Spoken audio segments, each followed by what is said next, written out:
Saludos, ¿cómo estás? En la clase de hoy vamos a ver sistemas mecánicos de un grado de libertad.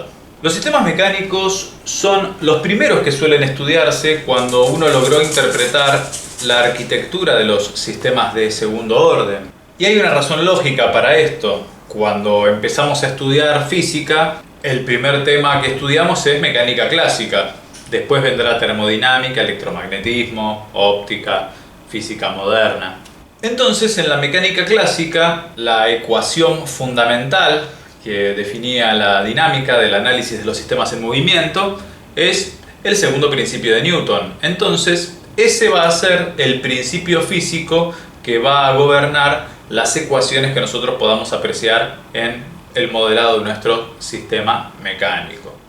Suma de las fuerzas exteriores, ¿sí? Exteriores al sistema que estamos estudiando nosotros, ¿no? En este caso exteriores al cuerpo, será igual a la masa por la aceleración. Estrictamente hablando es igual a la derivada de la cantidad de movimiento. Pasa que bueno, vamos a trabajar con sistemas de masa constante, o por lo menos la gran mayoría de los casos, entonces no estaría mal colocar aquí masa por aceleración. La ecuación es vectorial. ¿Sí? Nosotros al estar en un grado de libertad podríamos tomarnos la licencia de prescindir de los vectores, ¿sí? Y trabajar con la ecuación escalar. Por el momento vemos que hay una relación directa entre la fuerza y la aceleración, o la variación de la velocidad, si se quiere, ¿no?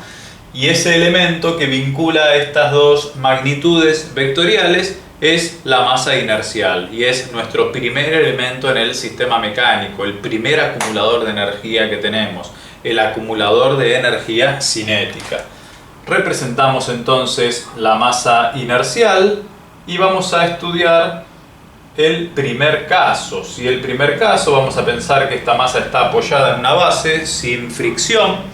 ¿Sí? Uno podría pensar, bueno, haciendo un diagrama de cuerpo libre o de punto material libre, que está actuando el peso y la reacción normal del plano horizontal, que en este caso se corresponde con el peso, el mismo valor, porque no hay inclinación del plano, ¿no? Vamos a pensar de vuelta, como dijimos, que no hay rozamiento, entonces vamos a agregarle una fuerza activa, si vamos a romper el equilibrio de este sistema con una fuerza F de t, una fuerza en función del tiempo. Entonces el sistema va a reaccionar a este estímulo. ¿De qué manera? Y desplazándose. ¿Sí? Desplazándose, entonces tendremos x en función del tiempo. Corregimos aquí que con el nudillo borramos. Bueno, sí, vamos a tener un desplazamiento x en función del tiempo. ¿Y esto podemos expresarlo con la ecuación diferencial? Sí, podemos expresarlo. Podemos expresarlo con la ecuación vectorial, que será una ecuación diferencial según lo que nosotros tenemos, ¿no? Porque la fuerza que está actuando, ¿sí? Dijimos que están actuando también el peso y la reacción normal, pero bueno, se compensan. La fuerza que rompe el equilibrio es esta fuerza activa F de t, que será una función del tiempo. Se verá llegado el caso, no importa ahora eso. Lo que importa es que gracias a esta fuerza vamos a tener un desplazamiento. Vamos a pensar que nuestro sistema tiene condiciones iniciales nulas por el momento, ¿sí? O sea, tenemos posición inicial y velocidad inicial igual a 0, y vamos a tratar de llevar esta ecuación al problema real que nosotros tenemos. Bueno, suma de las fuerzas exteriores será entonces F de t. Será igual a masa por aceleración. ¿Y qué relación tiene la aceleración con el desplazamiento?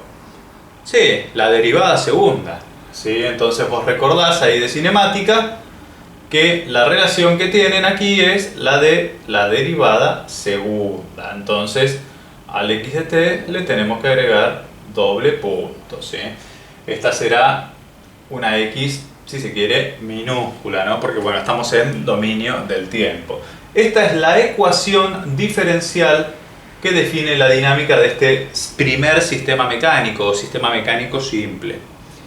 Vamos a tratar de llevar esto al dominio de la frecuencia, ¿sí? O sea, transformando, ¿sí? El L punto suspensivo sería transformando, pasando al dominio de la frecuencia. ¿Cómo nos quedaría? Y nos quedaría esta función. Nos quedaría f de s mayúscula igual a la masa elemento constante, ¿sí? Es un operador lineal en la transformada de Laplace, no sufre cambios. La derivada segunda sí sufre cambios. ¿Cómo se expresaba en dominio algebraico, en dominio de la frecuencia? Como s cuadrado por x de s. Entonces, colocamos s cuadrado por x de s. ¿Sí? Vamos a decir que esta x es mayúscula contra esta que es minúscula, como para diferenciarlas, ¿no? Estamos en dominio de la frecuencia. Si quisiéramos pensar en la función de transferencia de este sistema simple, lo que diríamos es que, bueno, x de s sobre f de s será 1 sobre m por s al cuadrado. Y estaría bien en realidad, ¿no? Pasa que, bueno, así solo mucho no nos dice, ¿sí? Uno, si quisiera ponerse a resolver esto, bueno, por ahí nos llevaría tanto trabajo, ¿no? Uno podría decir, bueno, a ver, yo pienso que estoy excitando al sistema con una fuerza del tipo escalón, o sea, una f sub 0 para t mayor o igual que 0. Se espera entonces que si yo quiero determinar x de s, por ahí me es más práctico primero determinar la aceleración, ¿sí? El x segunda de t será directamente f sub 0 sobre m. Como estamos a condiciones iniciales nulas, el x punto de t integrando una sola vez será f sub 0 sobre m por t. La posición, ¿sí? Acá tenemos posición, velocidad y aceleración. La posición será la integral de esta expresión, ¿no?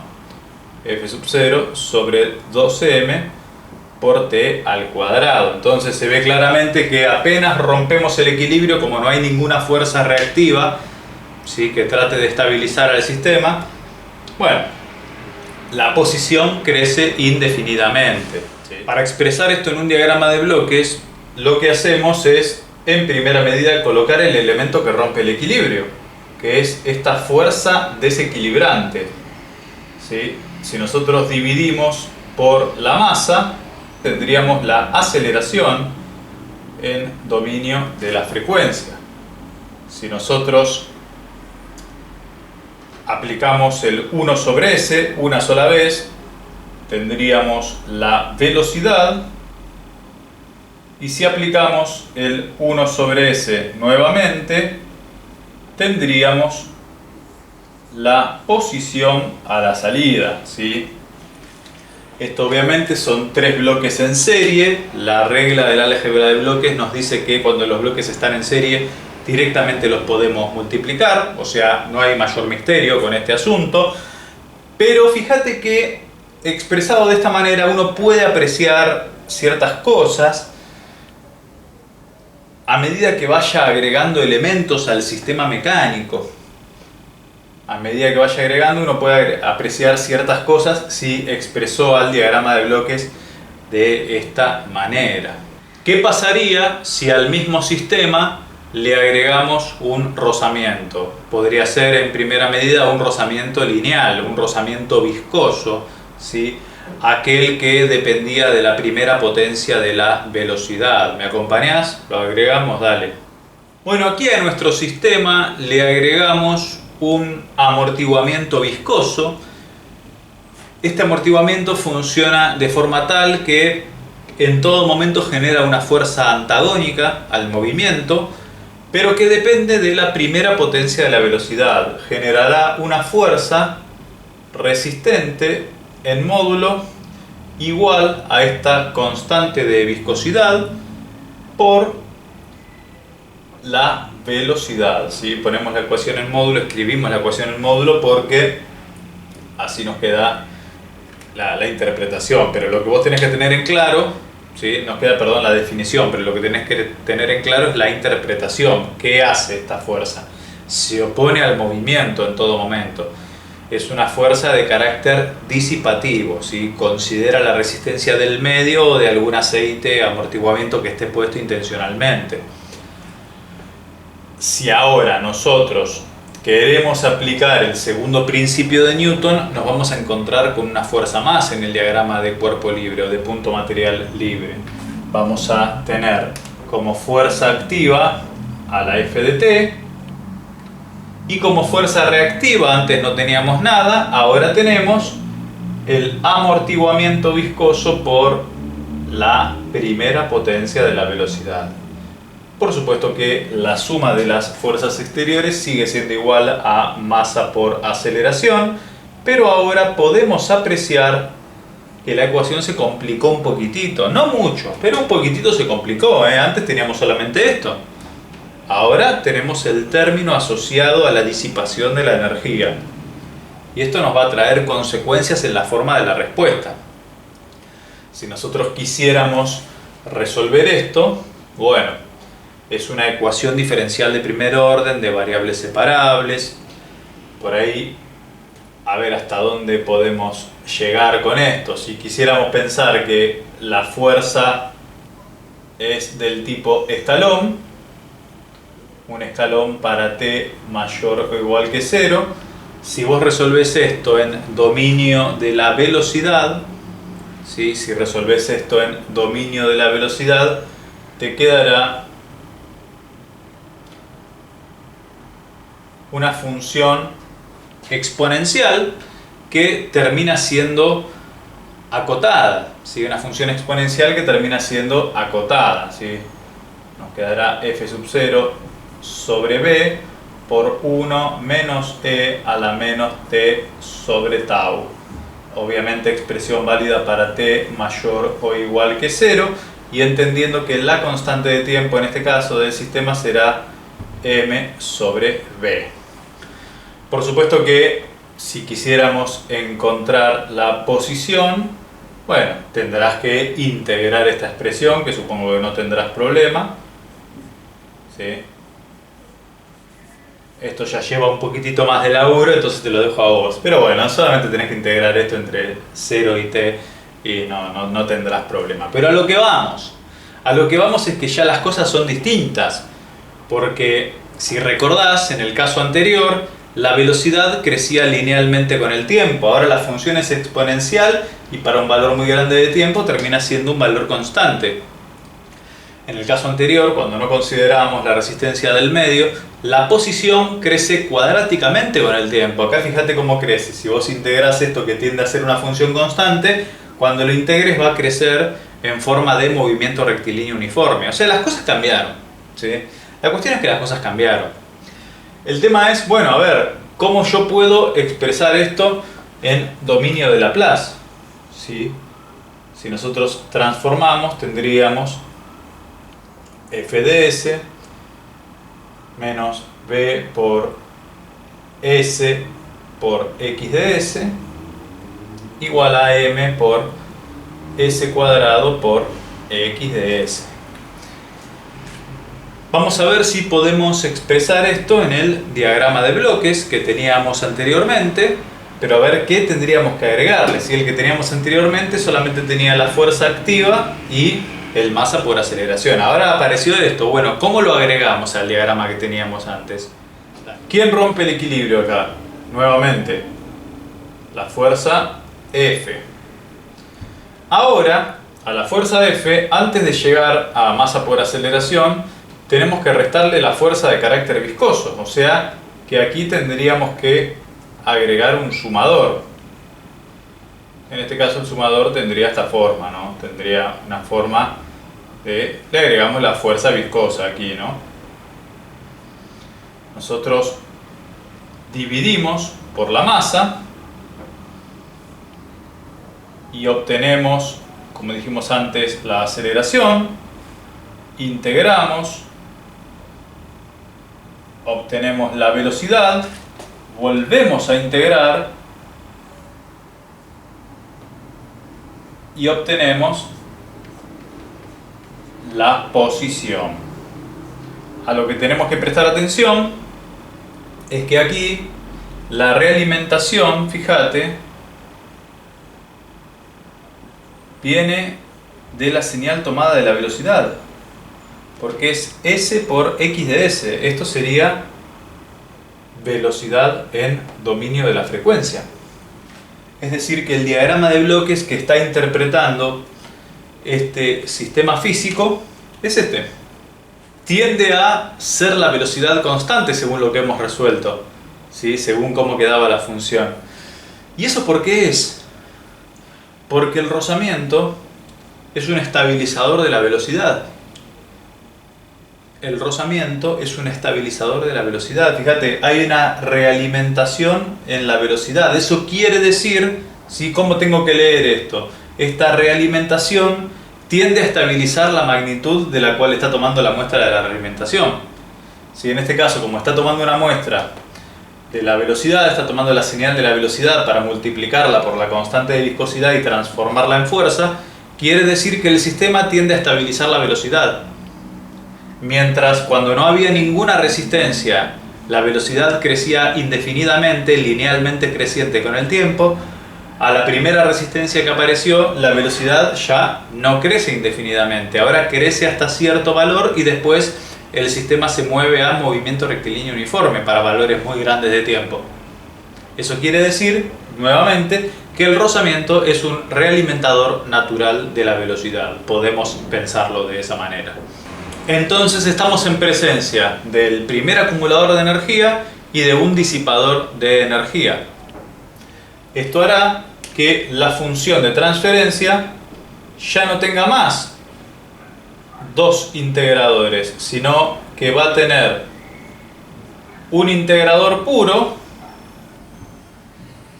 ¿sí? Un integrador puro y un integrador amortiguado.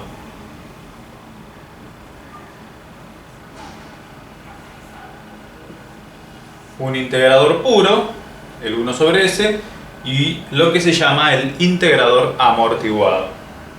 Esta es la función de transferencia para el sistema masa-amortiguador. Y bien, queridos amigos, esto está muy lejos de terminar. Falta el segundo elemento acumulador de energía, el acumulador de energía potencial elástica, el resorte, ¿sí? El resorte tiene la cualidad de ejercer una fuerza también del tipo antagónica que viene regida por la ley de Hooke, ¿sí? Aquella que decía que la fuerza elástica será proporcional al desplazamiento logrado. Esta constante de proporcionalidad es la constante de rigidez del resorte o constante elástica, ¿sí? Cuanto más grande sea este valor numérico, más rígido será el sistema. Uno tendría que aprender a visualizar este resorte sin necesidad de que exista el resorte físicamente. El resorte puede existir de muchas maneras. La cuestión es que está, ¿sí? La cuestión es que está y lo podemos modelizar con esta ecuación. Esta es otra fuerza reactiva que en el diagrama de punto material libre o cuerpo libre también va a aparecer y nos va a traer algunas cuestiones para que tengamos que considerar. Planteando ahora la suma de las fuerzas exteriores, aparece la fuerza activa, aparece la fuerza viscosa, que era la que teníamos en el que agregamos antes, y la fuerza elástica. Entonces la ecuación con la que tenemos que trabajar ahora será una ecuación diferencial completa. Es completa porque aparece la derivada segunda, la derivada primera y la función sin derivar, ¿sí? Y la presencia de este elemento nos obliga a que el sistema sea de segundo orden sí o sí. Porque en el caso del primer caso de todos que vimos, el de inercia pura, uno podría decir, bueno, a mí me importa solamente la aceleración, entonces el sistema no tiene ecuación diferencial. Yo puedo decir que la fuerza es masa por aceleración y listo, determino la aceleración. En el segundo caso, yo podría decir, una vez que agrego el amortiguamiento, fuerza menos v por la velocidad igual a masa por aceleración. Como la aceleración es la derivada de la velocidad, digo, bueno, esto es un sistema de primer orden. O sea, si no me interesa la posición, yo podría pensar que es un sistema de primer orden a los efectos de lo que yo tengo que resolver. En este no tengo opción. No puedo pensar, bueno, a mí me importa la velocidad o me importa la aceleración. Tengo que resolver todo sí o sí porque la ecuación diferencial está completa. Esa es la cuestión cuando el sistema mecánico está completo. Este es el sistema mecánico elemental completo. dos acumuladores de energía, un disipador de energía, una fuerza que rompe el equilibrio y una respuesta. Vamos a resolverlo, dale. ¿Cómo sería esto? Si nosotros transformamos a Laplace, tendríamos la fuerza, obviamente, la fuerza que rompe el equilibrio, menos B por S por X de S, menos K por X de S igual a M por S cuadrado por X de S. Bueno, nos quedó un poquitito larga la ecuación, pero vamos a ver si podemos hacernos un espacio aquí para armar el diagrama de bloques completo del sistema mecánico, o el diagrama de bloques definitivo de un sistema mecánico completo de un grado de libertad. Dale. Vamos a trabajar con el diagrama de bloques. A ver, ¿cómo queda? Tenemos la fuerza que rompe el equilibrio. ¿Sí? La fuerza activa. Tenemos que restarle la fuerza viscosa y la fuerza elástica. Entonces, al sumador que aparezca, tendríamos que considerarle la posibilidad de dos elementos que resten, ¿no? ¿Sí? Nosotros tenemos que ser capaces de cerrar este lazo después, ¿no? Si no, no está bien. Bueno, en primera medida podemos dividir por la masa. Tenemos la aceleración. Integramos una vez. Tenemos la velocidad. Integramos nuevamente. Y tenemos aquí la posición o el desplazamiento. ¿Cómo vendrán estas muestras de realimentación? Si nosotros acá tenemos aceleración y acá tenemos velocidad, y la fuerza viscosa depende de la velocidad, porque esto dijimos que era la velocidad, entonces multiplicamos por V aquí, y aquí tenemos una muestra de la velocidad. La fuerza elástica depende de la posición, entonces la constante de rigidez o constante elástica, ¿sí? El verdadero nombre sería constante de rigidez, por más que en los cursos de física a nosotros nos dijeron constante elástica, pero lo cierto es que cuanto más grande es el valor, más rígido es el sistema, no es más elástico, entonces debería llamarse constante de rigidez. Pero bueno, cuestión de cómo lo llames, lo importante es que entiendas lo que es. Deberíamos tomar una muestra, fíjate, de la posición. Y acá podemos apreciar que el sistema está doblemente realimentado. Realimentación de velocidad, ¿sí?, por el rozamiento, y realimentación de posición por el resorte, ¿sí? O sea, los elementos elásticos son realimentadores naturales de la posición. Se espera, si nosotros resolvemos esta ecuación diferencial, ahora se nos complica, no podemos resolverlo tan alegremente como los casos anteriores. ¿Y por qué? Porque es una ecuación diferencial de segundo orden, depende de las características del amortiguamiento para que nosotros podamos decir es un tipo de respuesta u otro. Lo que sí podemos decir, si la fuerza es un escalón, ¿sí?, una función f sub 0 para t mayor o igual que 0, si nosotros transformamos a Laplace esto, será una f de s igual a f sub 0 sobre s.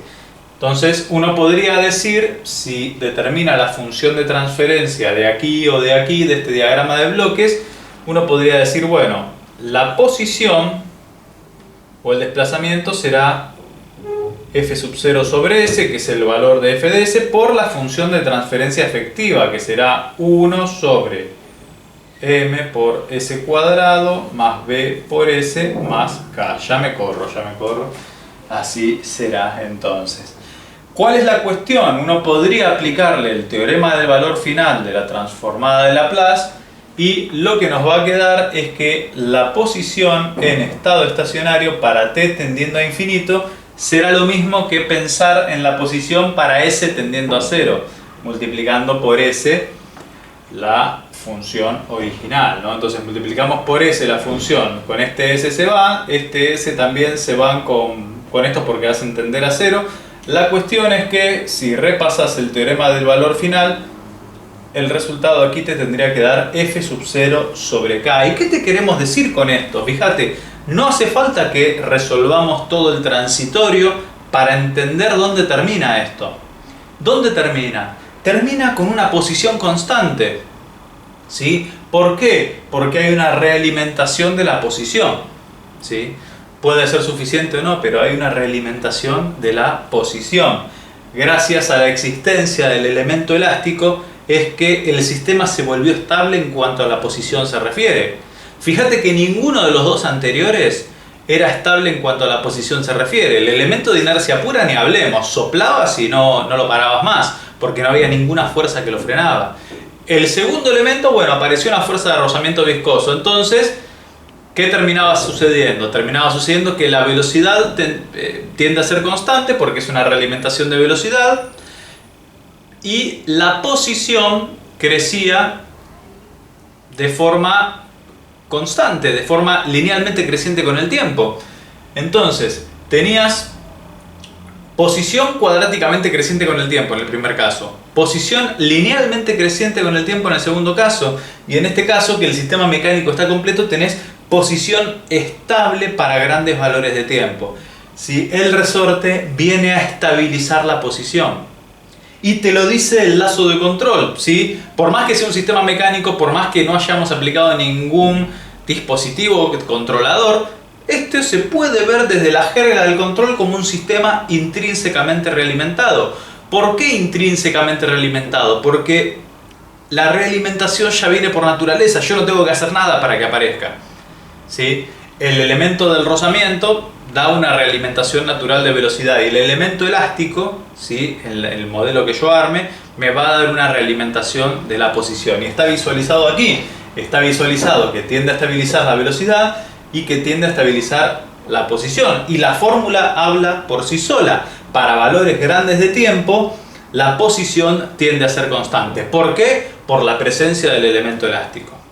Bien, entonces la función de transferencia del sistema de segundo orden completo termina siendo esta, ¿no? Tenemos el elemento de inercia, tenemos el elemento de rozamiento y el elemento elástico. El elemento de rozamiento tiende a ser un realimentador de la velocidad y el elemento elástico tiende a ser un realimentador de la posición. Entonces, si el sistema está completo, tiende a ser estable en cuanto a la posición se refiere y por supuesto en cuanto a la velocidad. Si tiende a ser posición constante, significa que a largo plazo la velocidad tiende a cero.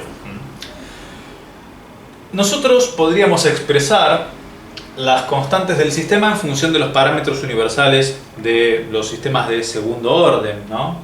Nosotros teníamos que en los sistemas de segundo orden existe una pulsación natural omega n u omega sub 0 y existe también un factor de amortiguamiento o razón de amortiguamiento. Si nosotros hacemos un par de cuentas, vamos a demostrar que omega sub n será la raíz cuadrada de la constante de resorte dividido la masa, y que el factor de amortiguamiento o la razón de amortiguamiento será, vamos a escribirlo un poquito más abajo para no confundir, será el amortiguamiento que nosotros tenemos dividido 2 veces la raíz de m por k. Esto lo podemos demostrar si nosotros recordamos que la función de transferencia del sistema de segundo orden venía de esta manera, ¿no? Venía como una ganancia efectiva. Esta ganancia no es la constante elástica para nada, no es la constante elástica, fíjate que está en mayúsculas, si querés le hacemos una patita como para que entiendas que es otra cosa, por omega n cuadrado, todo esto dividido s cuadrado más 2 por seda por omega n por s más omega n al cuadrado. Bueno, nosotros tendríamos que dejar esto de esta forma. Y lo primero que se me ocurre acá para salir del paso es, primero pasás dividiendo la masa, ¿no? Si nosotros pasás dividiendo la masa, a vos te queda, bueno, 1 sobre m, todo esto dividido s cuadrado más b sobre m por s más k sobre m.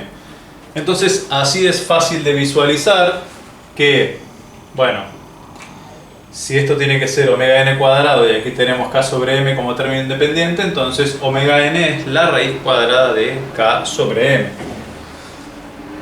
Este 1 sobre m tendrá que ser igual a k por omega n cuadrado, entonces 1 sobre m será igual al k mayúscula por, si se quiere, k minúscula sobre m.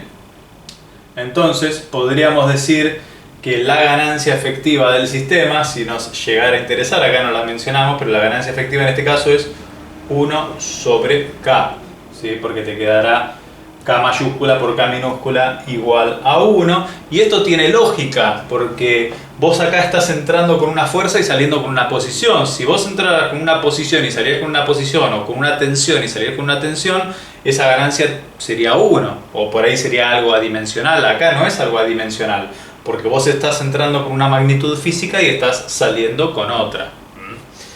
Y bueno, y el término del medio, el b sobre m, será entonces 2 por seda por omega n. ¿Y tendrá sentido eso? ¿Sí? Podemos pensarlo por acá. B sobre m igual a 2 por seda por omega n. ¿Y qué es omega n? La raíz de la constante de rigidez sobre m. Tiene lógica, sí, sí, por supuesto. Fíjate que esto podríamos multiplicar por m ambos miembros, entonces acá aparecería como raíz de m al cuadrado, ¿no? Entonces este con este se va y te quedará 2 por la raíz de k por m multiplicado por el amortiguamiento. Efectivamente hemos demostrado estas relaciones, ¿sí? Hemos demostrado estas relaciones. Omega sub n, la pulsación natural del sistema o frecuencia natural no amortiguada también se la suele llamar, y el factor de amortiguamiento, el amortiguamiento real sobre el amortiguamiento crítico. ¿Por qué podríamos decir que era el amortiguamiento crítico? Porque es aquel que hace cero el discriminante de la cuadrática cuando queremos encontrar los polos si forzamos el denominador a cero. Lo verificamos en un cachito, dale, si no te acordás lo verificamos. Resolvemos la cuadrática entonces. Resolvemos para determinar los posibles valores de S, ¿no? Esto va a quedar en forma genérica porque no tenemos los valores ahora, pero para que entiendas cómo queda. Esto te quedaría menos b sobre 2m más menos la raíz cuadrada, todo esto también sobre 2m de b cuadrado menos 4 por m por k. Y acá podemos apreciar que hay tres escenarios posibles en función de los valores de amortiguamiento, de masa y de constante de rigidez. Pero hay un valor de amortiguamiento, ¿sí? El B crítico, que hace cero a esta operación, que hace cero a esta diferencia. Y es el 2 raíz de m por k, o también visto como 2m por omega sub n. Por ese motivo, la razón de amortiguamiento se puede pensar como el amortiguamiento real que tiene mi sistema dividido el amortiguamiento crítico, aquel que hace cero el discriminante de esta cuadrática, y eso era lo que quería que recuerdes. Fíjate que si pensamos en un sistema mecánico rotacional puro, la analogía es total, solo que en lugar de utilizar el segundo principio de Newton, utilizaríamos la ecuación de Euler en el plano, aquella que decía que la suma de los momentos de las fuerzas exteriores respecto a un centro de momentos será igual al momento de inercia por la aceleración angular, entendiendo que la aceleración angular es la derivada segunda de la posición angular respecto del tiempo. Podemos encontrar en el sistema definitivo el momento de inercia de la masa rotante, aquel elemento que se opone a la variación de la velocidad angular, el equivalente de la masa para la rotación.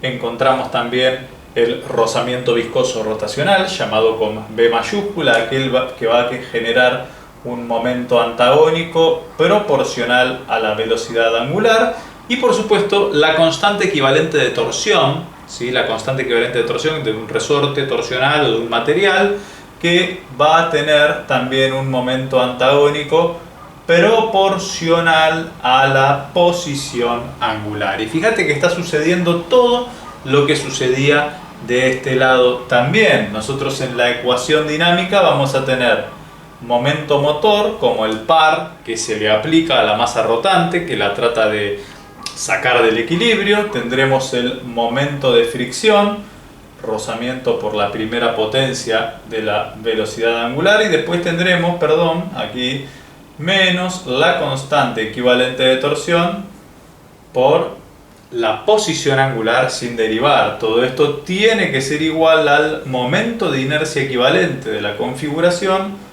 por la aceleración angular. Si te tomas la molestia de transformar, ¿sí? Vamos a ver si podemos utilizar el espacio común aquí. Si te tomas la molestia de transformar, lo que te va a quedar será ángulo versus torque, ¿sí? Respuesta versus estímulo o versus entrada, será 1 dividido J por S cuadrado más B mayúscula por S más K.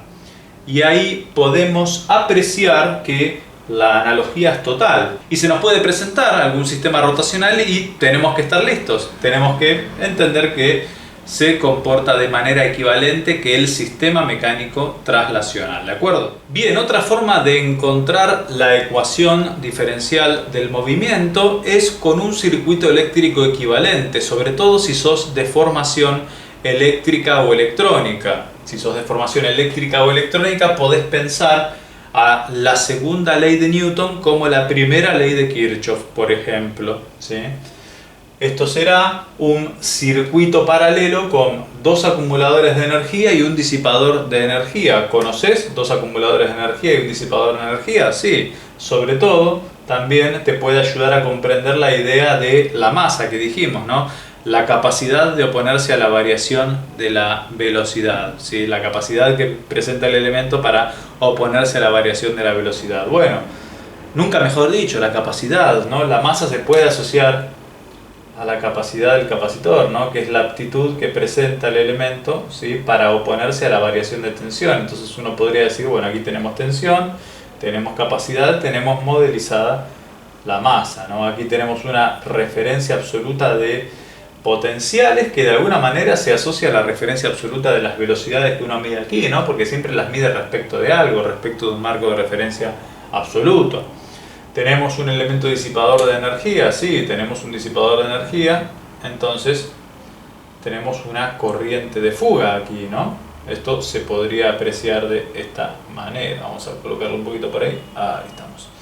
Se podría pensar de esta manera. Bueno, tenemos un elemento de fuga y tenemos el segundo acumulador de energía que aparecerá por aquí, ¿no? Tenemos el segundo acumulador de energía, que eso aparecerá en forma de corriente de esta manera. Entonces, esta corriente más esta corriente más esta corriente, ¿sí? Segundo principio de Newton igual a la primera ley de Kirchhoff, suma de las corrientes que ingresan igual a la suma de las corrientes que egresan. Bueno, ¿qué corriente está ingresando a este nodo? Y está ingresando la fuerza aplicada, ¿no? Uno podría pensar que la fuerza aplicada es una fuente de corriente que está ingresando ahí al nodo mecánico. Entonces uno podría decir, bueno, a ver, ¿cómo se lee esta ecuación? La corriente que ingresa será igual a la capacidad por la derivada de la tensión respecto del tiempo más la conductancia por la tensión más 1 sobre la inductancia por la integral del potencial por diferencial de t.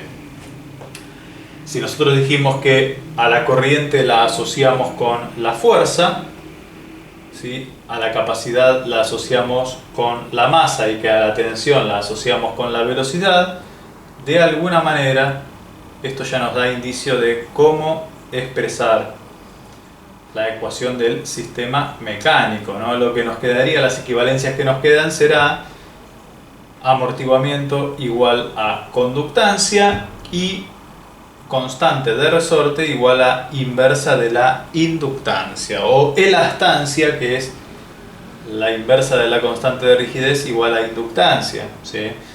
La masa se asocia con el capacitor, la fuerza con la corriente y la velocidad con el potencial. A partir de ahí es que vos podés armar la ecuación diferencial del sistema mecánico con el circuito eléctrico equivalente. Esto ahora por ahí parece más rebuscado y más complicado si nosotros ya entendimos de entrada que con el segundo principio se puede trabajar. Pero bueno, cuando aparezcan sistemas de múltiples grados de libertad, esto será de mucha ayuda, comprender cómo interpretar al sistema mecánico con un circuito eléctrico equivalente, ¿de acuerdo? Muy bien, como cuadro resumen de la clase podemos mencionar el sistema mecánico elemental completo, el masa resorte amortiguador, la ecuación diferencial por el segundo principio de Newton, igual a masa por aceleración más amortiguamiento por velocidad más constante elástica por posición, para ver si estabas atento, igual a la fuerza total. Bien, bueno, ¿qué pasa con el sistema mecánico rotacional? La ecuación es equivalente, solo que la masa se transforma en momento de inercia, el amortiguamiento se transforma en amortiguamiento rotacional y la constante de resorte en constante equivalente de torsión. La posición es la posición angular y la fuerza es el momento. Con la ecuación de Euler en el plano lo deberías sacar. De la misma manera que el circuito eléctrico equivalente representativo de cualquiera de estos sistemas mecánicos, con la primera ley de Kirchhoff podés sacarlo. La suma de las corrientes que ingresan al nodo es igual a la suma de las corrientes que va saliendo del mismo. Como cuestión fundamental, el lazo de control, por más que no haya un sistema de control aquí mismo, que esto sea puramente el bloque de la modelización, es importante que tengas presente que es un sistema intrínsecamente realimentado. Una realimentación que ya viene por naturaleza. El rozamiento realimenta a la velocidad, tiende a estabilizar la velocidad, y el elemento elástico tiende a estabilizar la posición porque toma la señal de la posición para realimentar, ¿no? Entonces eso se podría ver así. Digamos, la señal que yo tomo es la función que yo tiendo a estabilizar con este elemento, ¿no? Hay que ver si ese elemento después es suficiente, pero bueno, que tiende a acotar el valor, tiende a acotar el valor. Después habrá que evaluar la fuerza numérica de cada uno de estos elementos, llegado el caso, a ver si será suficiente o no. Pero lo bueno que podemos decir es que tiende a estabilizarlo. Este sistema tiende a tener una posición constante para una fuerza constante aplicada. Retiramos el resorte, el sistema tiende a tener una velocidad constante para una fuerza escalón aplicada. ¿Retiramos el amortiguamiento? Bueno, el sistema tiende a tener una aceleración constante para una fuerza escalón aplicada. A medida que retiramos elementos reactivos del sistema mecánico, el sistema va perdiendo estabilidad. Con seguridad, la clase que viene hablaremos de sistemas de múltiples grados de libertad, donde será válido de vuelta el segundo principio de Newton, la primera ley de Kirchhoff, la ecuación de Euler de la rotación, que sería un equivalente de Newton para la rotación, y por qué no en algún momento hablar sobre las coordenadas generalizadas de Lagrange para plantear el sistema de ecuaciones diferenciales. Cuando tenemos múltiples grados de libertad ya no tenemos una sola ecuación diferencial, sino que tenemos tantas ecuaciones diferenciales como grados de libertad tenga nuestro sistema mecánico. Así que las cosas se van a poner interesantes. Esperando que la clase te haya gustado, esta fue la clase de sistemas mecánicos de 1 grado de libertad. Yo soy Jorge Alejandro y nos vemos en la próxima. Chao.